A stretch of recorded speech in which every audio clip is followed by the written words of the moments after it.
Oke, Sama ya, Bismillahirrahmanirrahim. Assalamualaikum warahmatullahi wabarakatuh. Halo Kak Raisa. halo Kak Eh, Raisa. kita dari Sosma TK bagian Advocation Center. Jadi di sini kita mau mungkin nanya-nanya sedikit nih Kak mengenai beasiswa posko yang kakak lagi terima sekarang.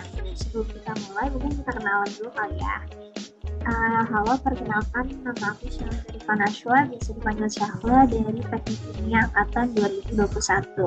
Ditemenin sama partner aku, silakan lo. Oke, halo Kak Ica. Kenalin aku Raka Lintang, biasa dipanggil Lewa dari Teknik Kimia 2021. Di sini namanya saya jadi yang ngurusin Advocation Center juga di Sosma IMTK. Oke, Boleh mungkin dari kita Raisa sekali ya, kenalan juga. boleh. Jadi halo semua, halo Ewa, halo Syahla. Kenalin, nama aku Raisa, ya biasa panggil Raisa juga, atau Ica. Terus dari jurusan Teknik Kimia 2020. Dan untuk sekarang sebagai penerima beasiswa Posko Asia Fellowship 2021. Aduh, Keren banget lah. keren banget loh Kak ini. Bisa. Aduh, Oke deh, mungkin kita mulai pertanyaannya kali ya Kak ya. Ya, boleh. Pertanyaan ini dari kita yang rancang sama dari beberapa warga YNTK yang udah kita post di publikasi juga. Gak terlalu banyak sih Kak, mungkin pertanyaan-pertanyaan ini bisa mewakilkan warga DTK yang mungkin ada minat untuk ikut beasiswa posko buat tahun depan. Mulai ya. Untuk yang pertama, kira-kira Kak Raisa bisa jelasin sedikit nggak tentang beasiswa posko? Oke, boleh. Jadi untuk beasiswa Posko ini sebenarnya yang menyelenggarakan itu Posko TJ Park Foundation ya namanya. Dan itu adalah suatu foundation gitu atau yayasan di bawah perusahaan namanya Posko. Nah, Posko ini itu perusahaan, kalau nggak salah perusahaan baja dan juga logam deh pokoknya intinya kayak iron and steel yang berbasis di daerah Pohang gitu di Korea itu. Dan untuk beasiswa ini grantee-nya itu kira-kira ya selain financial aid gitu dan juga kayak benefit untuk finansial akademis gitu, kalian juga bisa dapat benefit kayak dapat volunteering event gitu dan juga banyak kayak cultural exchange event gitu sih biasanya yang aku dapetin gitu. Itu kira-kira. oh, Iya waduh, sih Pak. kayak udah dari menarik banget ya, dari benefit juga. Benar. Aku mau nanya nih Kak, jadi di beasiswa Posko itu tuh siapa aja ya Kak yang kira-kira bisa ikut buat ngedaftar beasiswa Posko itu? Untuk beasiswa Posko itu ini dari singkatan aku juga ya. Setahu aku itu kebanyakan itu dari semua fakultas boleh. Dan untuk setahu aku juga tahun ini itu kebetulan juga banyak difokuskan ke yang jurusannya bidang saintek gitu kayak MIPA, kedokteran, kayak rumpun kesehatan dan juga teknik gitu misalnya. Dan itu baru mulai tahun ini. Tapi untuk fakultas lain sebenarnya boleh, cuman lebih ke fokus ke situ.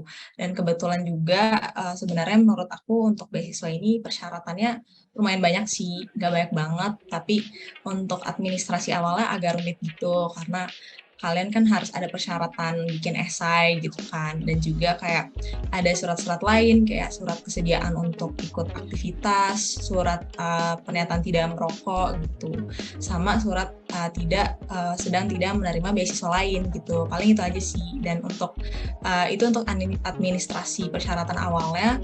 Dan salah satu persyaratan yang paling penting lagi menurut aku itu kalau nggak salah IPK-nya itu harus di atas 3 gitu atau 3,25 gitu.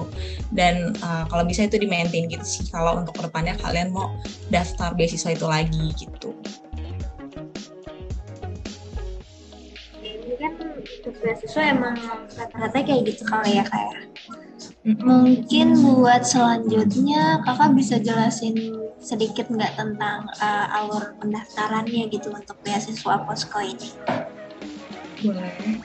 Jadi ini untuk pengalaman aku tahun lalu itu pas pertama kali daftar itu lewat administrasinya dulu. Nah itu aku pertama kali ngeliat beasiswanya itu kebetulan dari IG-nya IMTK gitu kan. Dan akhirnya dari situ diarahin ke website beasiswa.ui.ac.id di situ. Nah dari situ kayak nanti bakal ada tulisan lah persyaratannya apa aja, dokumennya apa yang kalian perlu siapin gitu.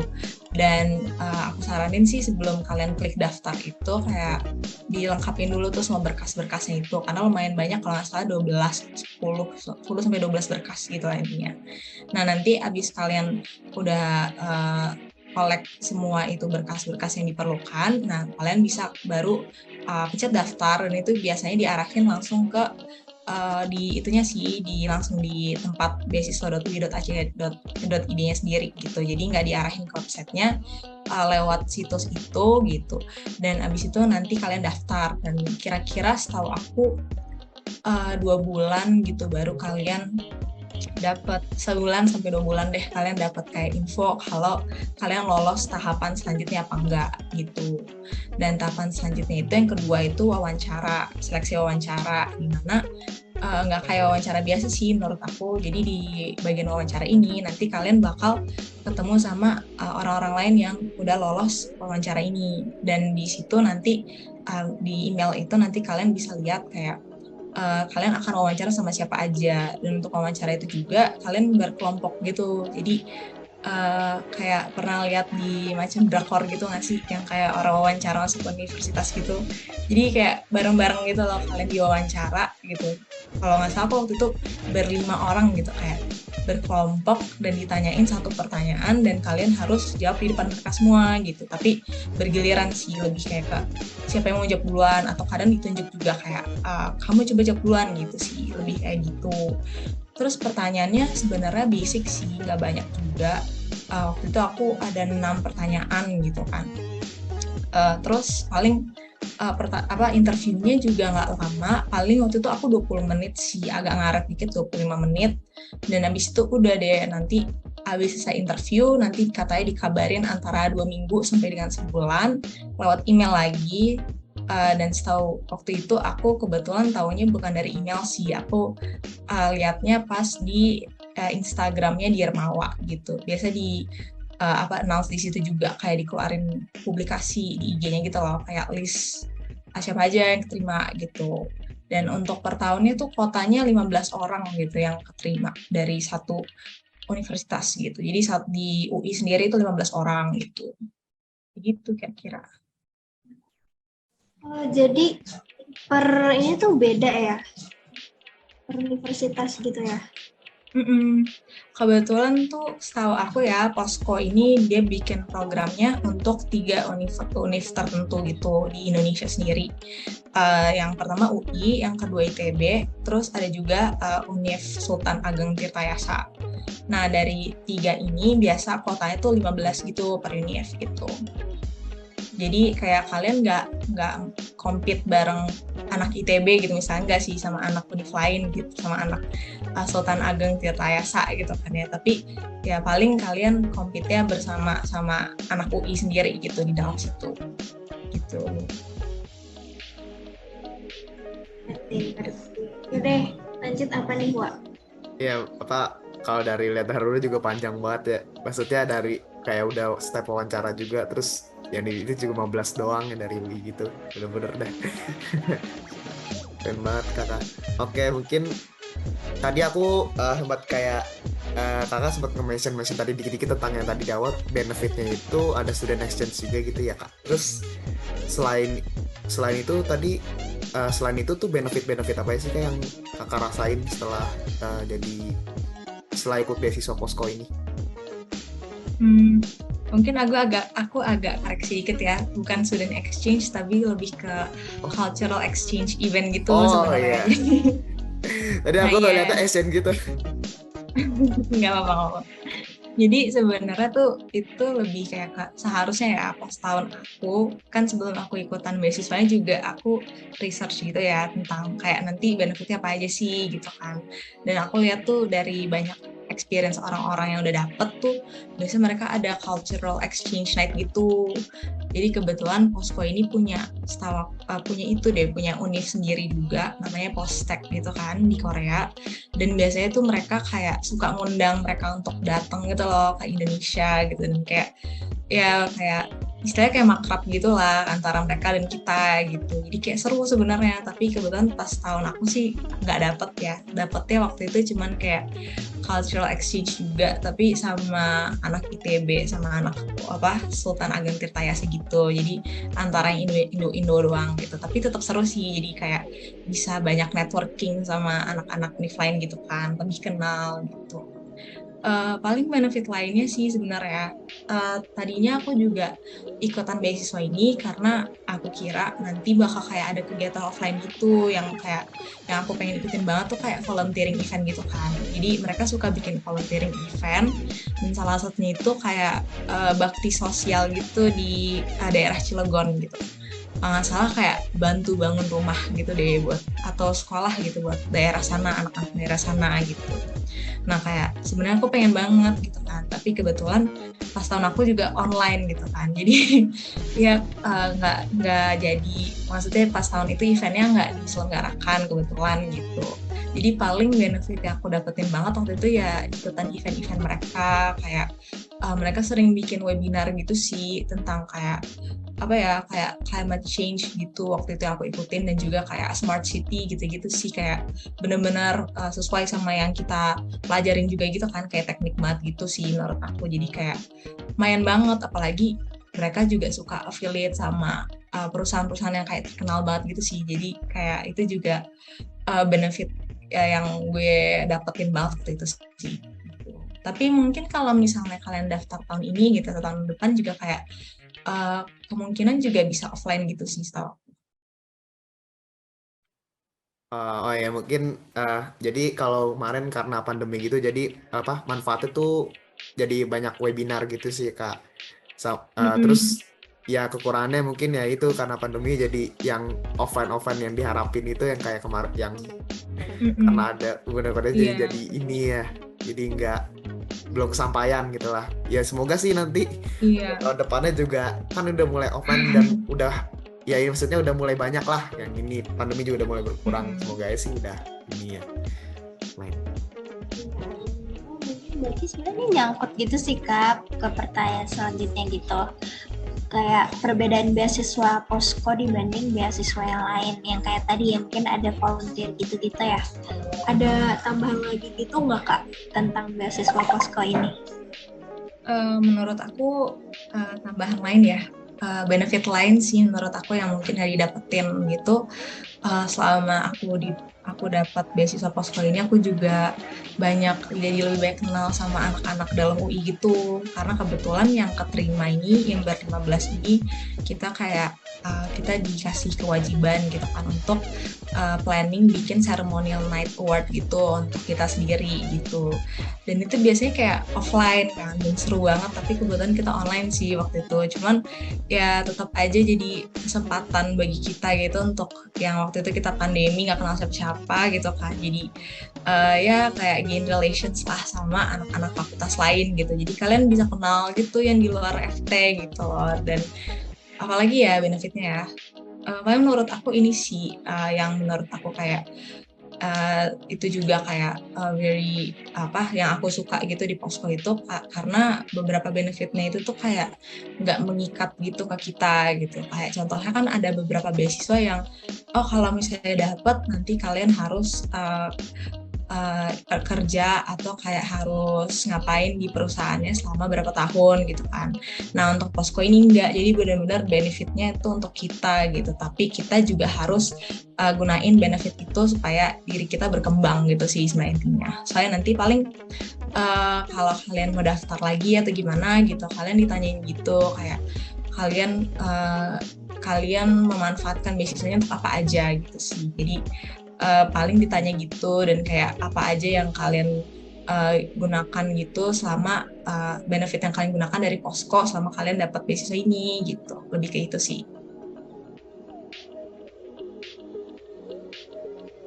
Oke, berarti mungkin dari ya perbedaannya itu yang membedakan, yang membuat kakak memilih beasiswa di Posko daripada yang lain itu mungkin dari benefit-benefitnya juga lah ya, yang diberikan tuh udah banyak banget dah, daripada mungkin dari beasiswa lain mungkin udah di compare juga lah ya. Iya, seru banget sih yang tadi yang bikin seremoni itu. Gimana offline? Iya, seru sih kalau offline apalagi dah. Aduh, bener deh. Benar. Oh iya kak, mungkin kalau beasiswa ini juga ada beberapa juga kan, maksudnya beasiswa yang kayak ada arahan untuk menulis CV gitu. Kakak tuh ada nggak sih kak kayak tips and trick kakak itu buat nulis CV yang baik gitu? Sebenarnya sejujurnya pas aku pertama kali daftar untuk Posko juga aku nggak menyangka dapat gitu sih. Jadi ya kayak mungkin beberapa tips aku juga maksudnya bisa disesuaikan gitu sama kalian prefernya gimana gitu sih. Tapi dari aku sendiri pas membuat CV itu pertama kali sih, aku waktu itu baru pertama kali tahu tentang kayak ATS friendly CV gitu kan. Dan akhirnya aku coba pakai itu tuh untuk CV aku ini yang pas aku daftar Posko gitu. Jadi kalau bisa waktu itu CV aku selain kayak ya kalian rinciin detailnya, menurut aku CV itu nggak bisa yang kayak one for all gitu loh. Jadi CV kalian itu kalau bisa kalian research dulu gitu kayak perusahaan yang nge-sponsorin beasiswa ini atau perusahaan yang menyediakan beasiswa ini mereka values-nya apa aja sih, mission-nya apa aja gitu. Lalu kalian kayak sesuaiin organisasi atau kepanitiaan yang kalian ikutin gitu yang sesuai dengan values mereka gitu. Jadi pas di interview juga kalian bisa kayak tonjolin kayak oh ini loh misalnya Posko kan kayak lebih kayak ke membantu masyarakat dan society gitu kan, give back to the community. Jadi misalnya kalian bisa masukin pengalaman Cherry gitu loh kayak iya loh aku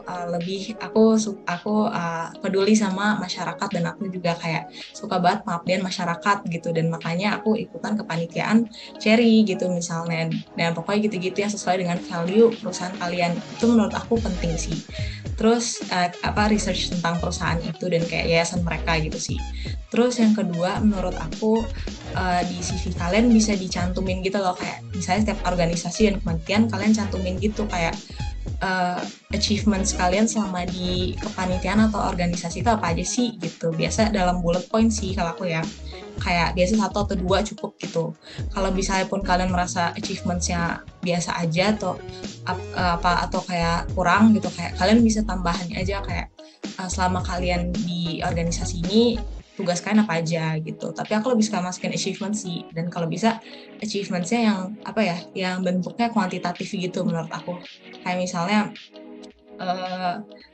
misalnya kalian mau melakukan jadi PIC publikasi apa gitu dan kebetulan habis publikasi itu kayak eventnya naik partisipannya berapa persen gitu atau berapa banyak daripada tahun lalu gitu. Menurut aku itu kayak nunjukin kayak berarti emang kalian selama kepanitiaan itu juga make a difference gitu kayak contribute a lot gitu positively in that organisasi gitu. Contohnya gitu sih. Terus paling menurut aku kayak skills gitu penting sih ditambahin ke CV ya. Kayak misalnya kalian bisa bahas apa gitu, itu penting gitu.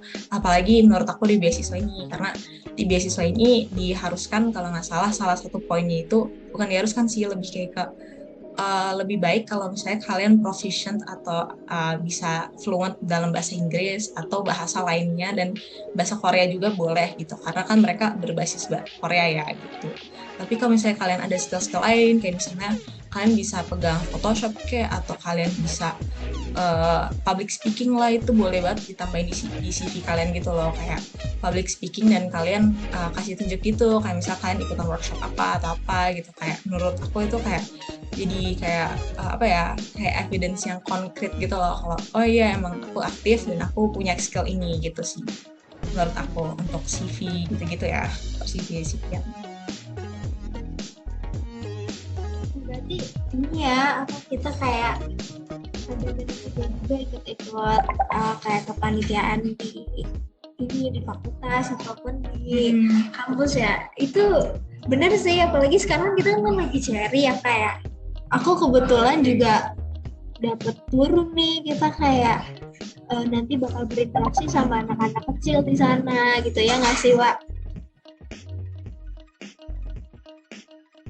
Iya, aku juga kayak ada kebagian gitu Kak, kayak buat turun ke desa gitu. Jadi nanti mana sih aku udah sempat ikut survei juga sih Kak. Jadi kayak seru gitu loh, kayak langsung ke desa gitu, terus ngobrol-ngobrol sama penduduk-penduduk sana gitu langsung secara langsung.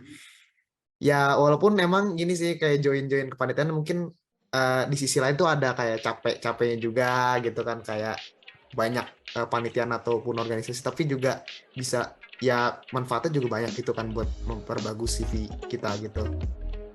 Iya, benar. Menurut aku itu sih kayak nggak apa-apa kalau misalnya kepanitiaan organisasi kalian tuh skopnya nggak gede gitu, misalnya bukan kepanitiaan nasional kayak atau gimana gitu, tapi kalian bisa tonjolinnya di experience yang kalian dapat gitu, sama kayak kalian belajar apa aja di situ gitu, yang sesuai tapi ya sama yang aku bilang tadi, yang sesuai sama nilai-nilai perusahaan dia tadi gitu. Oh, oke. Oh ya Ini Kak. yang suka nonton drakor juga kan bisa jadi poin plus sih kayak ya bisa belajar Masuk. tipis-tipis. Iya, belajar tipis-tipis gitu ya. Langsung dapat daftar posko langsung ya. Nah, kalian kalau ada bisa bahasa Korea tuh plus gitu sih menurut aku gitu kalau Oh misalnya. iya. Oh benar-benar berarti itu salah satu persyaratannya juga ya kayak buat Iya, langsung. soalnya bukan persyaratan sih, tapi soalnya temen aku yang daftar di situ juga tuh bisa dikit-dikit gitu loh, dan kayak itu jadi poin plus dan kayak ngebedain lo sendiri gitu loh dari orang-orang lain gitu sih. Ngerti. Nah, kayaknya mungkin tentang pertanyaan selanjutnya ini sebenarnya agak connect tentang yang CV tadi, Kak. Kalau misalkan Kakak bisa ngasih tips and trick gitu nggak mengenai wawancara beasiswa gitu, atau nggak dicerita apa? Oh, kan tadi kan berlima gitu kan ya Kak untuk wawancara posko.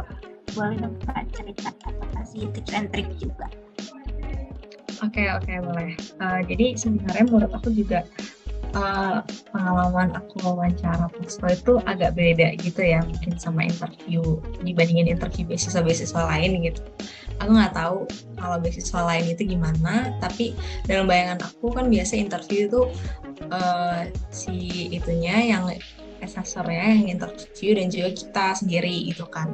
Dan kayak waktu itu aku dapat kabar beberapa hari sebelum aku interview itu kalau memang interviewnya tuh bergrup gitu, dan karena aku nggak ngerti gitu kan kayak bergrup gitu kayak interviewnya tuh gimana sih dan apa bedanya gitu sama interview sendiri, dan akhirnya aku research sendiri gitu loh, tips and tricks gitu di YouTube dan juga kayak di Google gitu, kayak apa sih yang harus kita make sure kita lakuin gitu kalau misalnya bergrup gitu, karena kan sebenarnya interview gitu juga agak beda sama apa ya, kalau misalnya kalian bandingin sama FGD dan kayak pokoknya ya kalau grup discussion gitu misalnya itu beda lah. Dan yang aku alamin sendiri itu sebenarnya nggak beda jauh sih dari interview biasa ya, cuman mungkin yang bikin kalian grogi gitu kalau misalnya bareng-bareng berlima gitu dan bareng sama asesornya sendiri itu kalian pasti misalnya kalian udah siapin jawaban nih buat pertanyaan ini gitu kan, kayak please describe yourself gitu ya ceritanya gitu kan. Ini kalian udah siapin nih, bakal ngomong begini-begini, habis itu gini, apa yang kalian mau tonjolin gitu tentang diri kalian sendiri. Dan setelah kalian dengar jawaban orang lain gitu loh, misalnya kalian bukan pertama nih, kalian urutan keberapa ya ditunjuk untuk ngomong, dan kalian dengar jawaban orang lain, kalian jadi kayak pasti ada agak kayak aduh kayaknya aku harus nyesuaiin gitu loh jawaban gue sama kayak dia gitu, atau tambahin dikit deh ini itu gitu. Tapi sebenarnya menurut aku itu nggak terlalu, setelah aku look back gitu sih, soalnya waktu interview juga aku ada beberapa jawaban yang begitu ya, dan setelah aku look back kayaknya itu nggak pengaruh banget sih. Boleh kalian lihat dari jawaban orang lain, cuman kalau bisa stick to your answer aja yang udah lu prepare sih, karena jatuhnya ya nanti jadinya kalian lebih grogi lagi gitu, kalian belum prepare gitu kan, terus nantinya jadinya berantakan gitu, dan jatuhnya kalian kayak nggak kelihatan prepared ataupun confident gitu loh. Tapi yang dan key-nya itu untuk kelihatan kayak kalian nggak grogi gitu, atau kayak kalian kelihatan prepared lah istilahnya gitu loh. Jadi ya gitu deh, menurut aku itu sih kayak benar-benar downfall selama interview bareng-bareng gitu ya. Terus yang kedua itu selama aku alamin itu juga sih apa ya, ada beberapa kali assessor ini bakal ngomong kayak siapa yang mau jawab duluan gitu kan, atau siapa yang mau volunteer untuk menjawab pertanyaan ini duluan gitu loh. Menurut aku untuk pertanyaan pertama atau kedua itu bolehlah kalian misalnya aku mau nunjukin ke aku proaktif gitu kan, boleh pertama, ataupun kalian selanjutnya juga boleh gitu kan. Cuman jangan terlalu sering juga gitu ya, nanti kalian bakal ya istilahnya mencuri spotlight orang lain gitu ya, dan kayak kesannya di mata assessor lain tuh kalian kayak ini anak kayaknya terlalu apa ya, terlalu self-centered gitu loh, terlalu kayak tidak memikirkan orang lain lah gitu istilahnya gitu loh. Terus kayak mendingan kalau begitu kalian kasih chance gitu juga buat orang-orang lain gitu untuk kayak mereka jadi proaktif juga. Boleh kalian aktif tapi jangan berlebihan juga sih menurut aku gitu. Terus yang terakhir gitu ya, yang selalu aku ngerasain gitu biasa interview ya, pasti mereka kayak nanya, do you have any questions to ask gitu. Dan menurut aku itu salah satu plus kalau misalnya kalian nanya juga sama assessornya. Jadi bukan mereka doang yang nanya, tapi kita juga yang nanya ke mereka gitu. Itu chance dari mereka untuk nunjukin seberapa aktifnya kamu juga gitu, atau seberapa pedulinya kamu gitu untuk dapat beasiswa ini gitu. Dan waktu itu sih kebetulan yang aku tanya waktu itu tentang itu sih kayak benefitnya itu ya kan, makanya it's good to do your research gitu sih sebelum interview. Dan akhirnya aku nanya tentang yang cultural exchange itu, yang apakah bakal diselenggarakan offline atau online gitu, kayak terus apa aja sih nanti yang bakal volunteering event yang bakal kita ikutin gitu kalau misalnya kita dapat gitu kan. Nah dari situ kalian juga bisa nunjukin gitu loh kalau aku nih udah nge-research tentang perusahaan kalian loh, dan aku udah kayak tahu nanti benefitnya dapat apa aja gitu, makanya aku pengen banget nih dapat beasiswa ini gitu. Makanya abis itu kayak pertanyaan itu nanti mereka pasti jawab gitu sih gitu. Nah itu lebih kayak ke bukan buat itu ya menuhin kayak apa ya, untuk kayak bantu jawab kalian, tapi sebagai opportunity buat kalian juga gitu untuk kayak nanya ke mereka gitu sih. Menurut aku kalau misalnya emang kalian merasa nih selama interview kayak aku kurang gitu kan, kalian bisa kayak tonjolin di akhir itu sih, biasanya ditanya sih setahu aku gitu. Dan kayak interview apapun kayaknya biasa ada gitu, dan kalau bisa kalian juga ambil chance itu untuk nanya balik ke mereka gitu. I see. Berarti yang penting kita tahu waktu gitu ya Kak, kapan kita harus proaktif, kapan kita juga ngasih kesempatan buat yang lain. Terus waktu wawancara beasiswa kemarin tuh ada nggak sih Kak pertanyaan yang ngebuat Kakak agak sedikit apa ya, susah ngejawab atau mikir banget gitu nggak Kak? Waktu itu pertanyaannya kebetulan waktu itu aku juga sebenarnya yang aku tahu ya, kalau misalnya daftar posko beberapa pertanyaan itu bakal dikasih tahu ke kita juga, beberapa dari pertanyaan yang bakal ditanya selama interview itu. Makanya itu bagus banget buat kalian prepare sebelumnya gitu loh, jadi kalian udah tahu kan mau jawab apa gitu kan.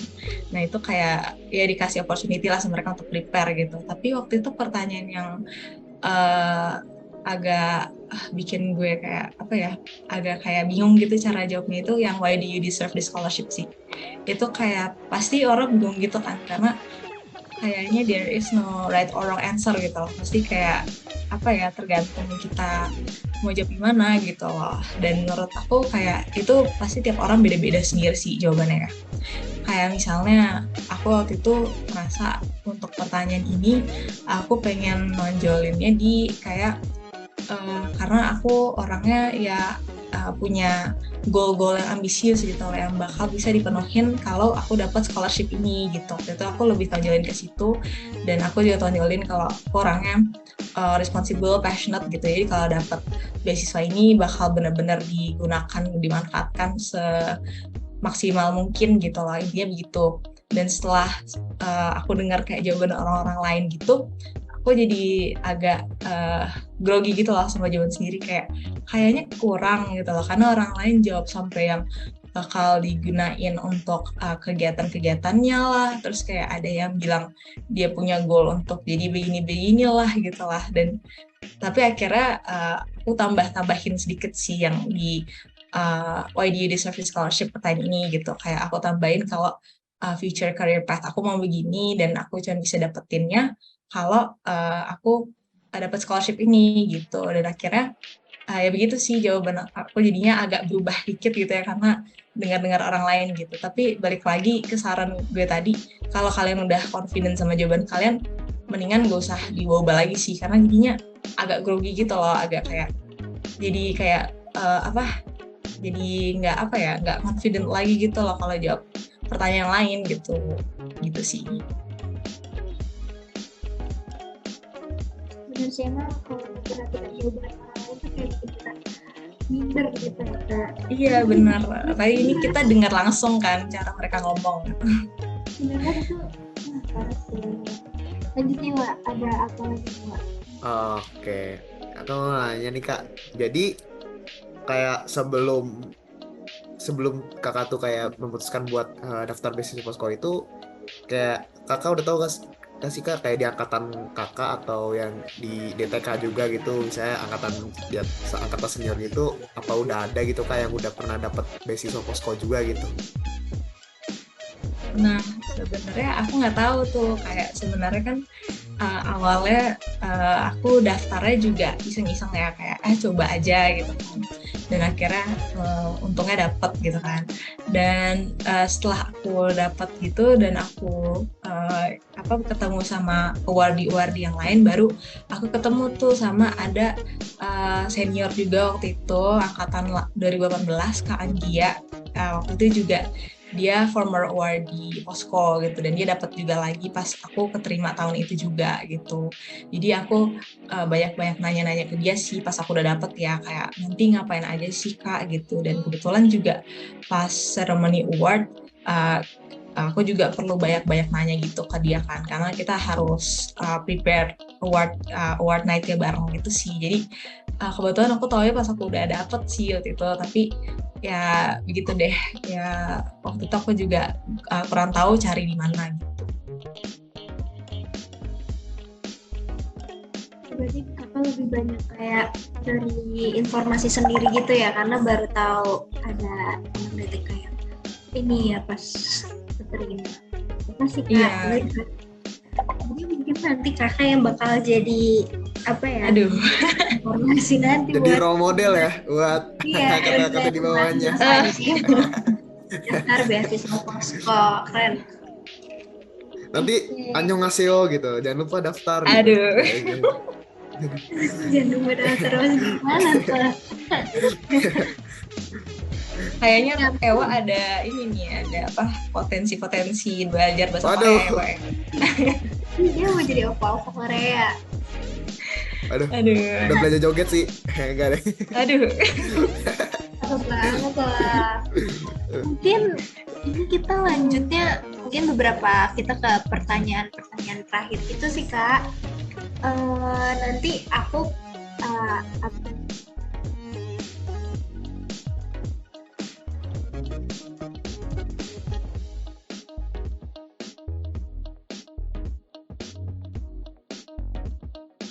Bu, wifi mati ya?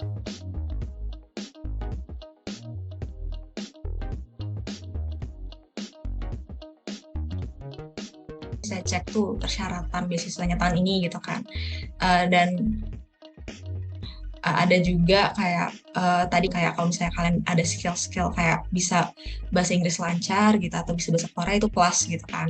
Jadi menurut aku dari sekarang tuh udah bisa dilatih aja sih gitu. Dan kalau bisa kalian dapetin sertifikat tertentu gitu, misalnya nggak harus TOEFL juga sih, tapi kayak ya beberapa sertifikat tertentu gitu yang bisa kalian dapetin gitu, dan kalian cantumin di CV supaya jadi plus gitu loh. Jadi ngebedain kalian sama pendaftar lain gitu. Terus paling kalau kalian mau sih ya, menurut aku waktu itu aku juga research-nya agak mepet gitu kan, karena waktu itu daftar aja mepet. Cuman kalau bisa kalian juga kalau mau research dari sekarang gitu tentang kayak posko tuh nanti beasiswanya ngapain aja sih, kalian dapat benefit apa gitu, karena kan belum tentu yang aku alamin ini sesuai sama preference orang lain gitu ya, kayak mungkin orang lain kayak pengen yang kayak memang benefit yang lain-lain gitu yang mungkin nggak ditawarin sama Posko, dan kebetulan aku serak-serak aja atau kayak suka-suka aja gitu sama beasiswa ini. Jadi bisa kalian research dulu apa kalian kayak cocok gitu kalau misalnya kalian jadi award di beasiswa ini gitu, dan kayak apa yang harus kalian tahu gitu loh tentang Posko, karena itu juga harus ditanya sih nanti pas interview gitu.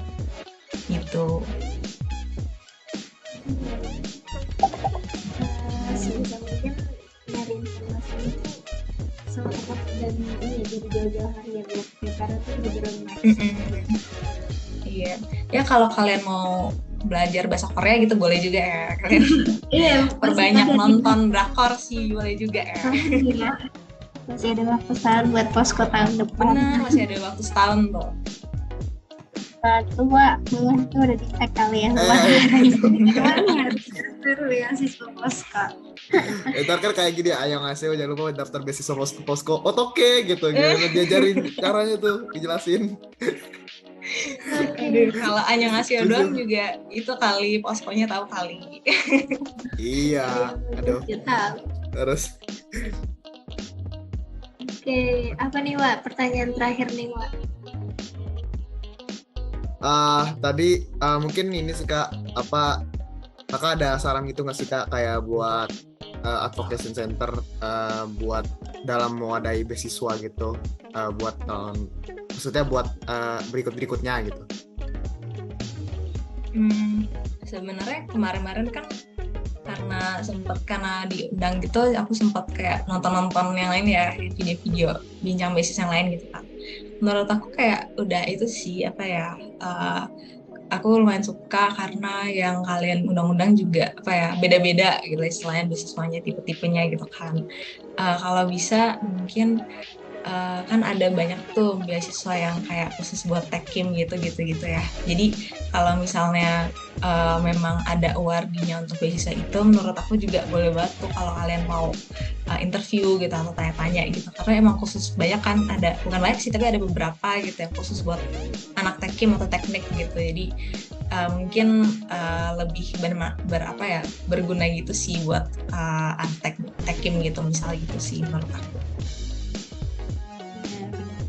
Jadi kita juga kayak itu Instagram kan Wak, itu tuh udah disiapin tadi. Iya kemarin mau live IG gitu ya tadinya. Iya benar, cuma untuk kayak praktekinnya tuh agak lumayan sulit karena kan harus butuh Instagram dari YNTK juga. Harus butuh siapa nih orang yang megang IG YNTK. Iya, ada perizinan ke humasnya emang agak susah juga sih Kak. Jadi kitanya juga harus stay berdua gitu loh. Padahal lebih seru nggak sih? Kayak pengakaran kan kayak gitu. bisa itu ya metode baru gitu loh, kayak bisa nanya langsung warganya gitu kan. Jadi di live chat. Iya. Jadi pikiran tuh gini kan kita harus nampung dulu pertanyaan kita di publikasi. Jadi kayak kalau misalkan di live IG kan langsung ini dong, mau nanya ini gini-gini gitu. Iya benar sih. Iya, lebih interaktif lah ya kalau live IG ya. Iya, tadi pas misalnya tadi yang ngomong otoke gitu kan langsung pada komen deh ya nanti. Langsung ada langsung diomongin. Aduh. Untuk kan kita kayak bakal ada sekali lagi, cuma nanti bukan salah kita karena ada pelatihan PJ juga. Buat PJ nanti bisa lebih lebih interaktif lagi sih, lebih seru lagi. Oke, see you on Bincang Beasiswa 2.0. Oke, see you Kak. Terima kasih yang sudah